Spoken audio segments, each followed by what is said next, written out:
Hello guys, Happy New Year. Dito ako ngayon sa tanim kong laing. Papahinga-pahinga muna. Kaya guys, ikot tayo.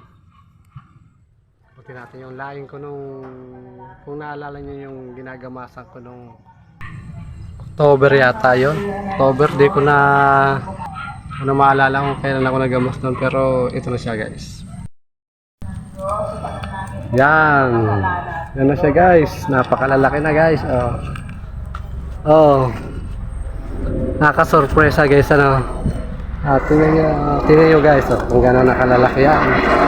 Mga 4 months na siya guys. At pagkikitaan ko na rin yung mga takoy niya. Yung kagaya na ito. Takoy. Ayan. Guys, takoy yan. Napakaputi. Napakaputi ang takoy niya guys. Dito guys may kabila. Ayan, napakalawak yan guys.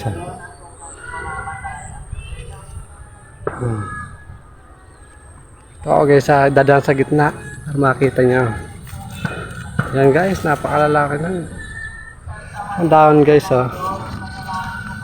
ang dahon lapad niya para siyang bilao. Bilao, planggana. Guys napakalawak yan. Ito guys ang mas malaki. Lampas na yan sa akin guys. Ayan Ayan. Yan guys. Ang buhay farmers. Yan ang pinagkakabisihan ko dito guys. Dahil may pamilya na ako. Ito yung parang napusuan kong trabaho. Dati kasi guys minsan sana ako nangangamuhan. Hindi ko nakukuha ang parang gusto ko. Ito guys, dito masaya ako sa pagtatanim. Yan, kung nakikita nyo yan guys. Kalawak. Yes Yan. Guys. Kita nyo guys. Lalaki nga na. Lalampas na sa putik guys. Lampas na siya sa akin. Halos pantayan ko na siya Naalala nyo nung binubunot ko. Nung hina-harvest ko na nung nakaraan. Ganito na siya. Tapos ko na yun guys, bunutin at meron na naman ng tanim yan. Agad hindi ko tayo. Yan. So guys, yung dito sa may unahan ko, yung pechay ko. Yung pechay, naubos na siya guys. Yan, pero mayroon pa doon sa ibang lugar. Isang shortcut, may kaunti. Yan guys, palawak. Lawak na ito guys. Ayan. Ayan guys kalalapad din dahon. Silipin natin guys yung ilalim. Ayan. Napakalinis guys. Ang ilalim mo lang kadamo-damo. Kundi ano lang yan. Pakway at saka yung mga supling niya. Yung mga anak ng gabi. Ayun. Ayan guys medyo busy kasi ako guys, kaya minsan ko lang siya mapakita sa inyo. Hindi ko muna ipakita sa inyo hanggang paglaki. Pero ito na guys, napakasaya niya guys at pag gumangin, kumakaway ka. Yun guys, malawak na guys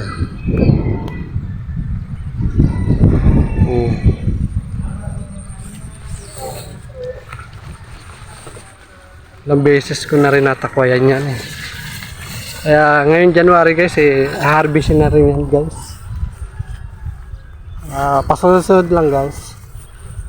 Kaya dito sa farmers talagang kailangan masipag-sipag lang para padire-diretso yung tanim. Pag na-harvest, tanim ulit. Harvest, tanim. Yan ang po buhay ng farmers. Guys, sana supportan nyo yung mga videos ko at saka sa YouTube para pagpatuloy natin ang mga content natin na masaya naman pero